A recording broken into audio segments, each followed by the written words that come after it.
নারী কেলেঙ্কারিতে জড়িয়ে পড়ে সমালোচনার মুখে পড়া সাতক্ষীরা-৪ আসনের সেই এমপি গাজী মোহাম্মদ নজরুল ইসলামকে দল থেকে বহিষ্কার করল বাংলাদেশ জামায়াতে ইসলামী। বুধবার বিকেলে এই সিদ্ধান্ত নেওয়া হয়। দলটির অফিসিয়াল ফেসবুকে দেওয়া এক পোস্টে এই তথ্য নিশ্চিত করা হয়েছে। ফেসবুকে দেওয়া পোস্টে বলা হয়েছে, নৈতিক স্খলন প্রমাণিত হওয়ায় গাজী নজরুল ইসলামকে জামায়াতে ইসলামী থেকে বহিষ্কারের সিদ্ধান্ত গৃহীত।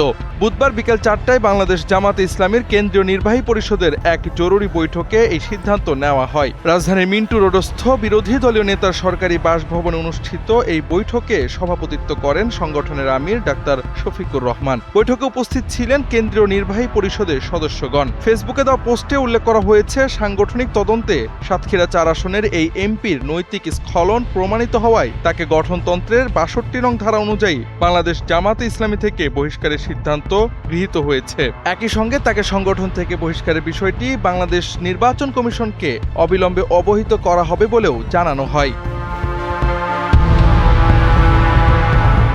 জীবন অবাক না করলে কে করবে? 28% মিল্ক ফ্যাটের অবাক করার সাথে ফ্রেশ মিল্ক পাউডার। জীবন অবাক করুক প্রতিদিন।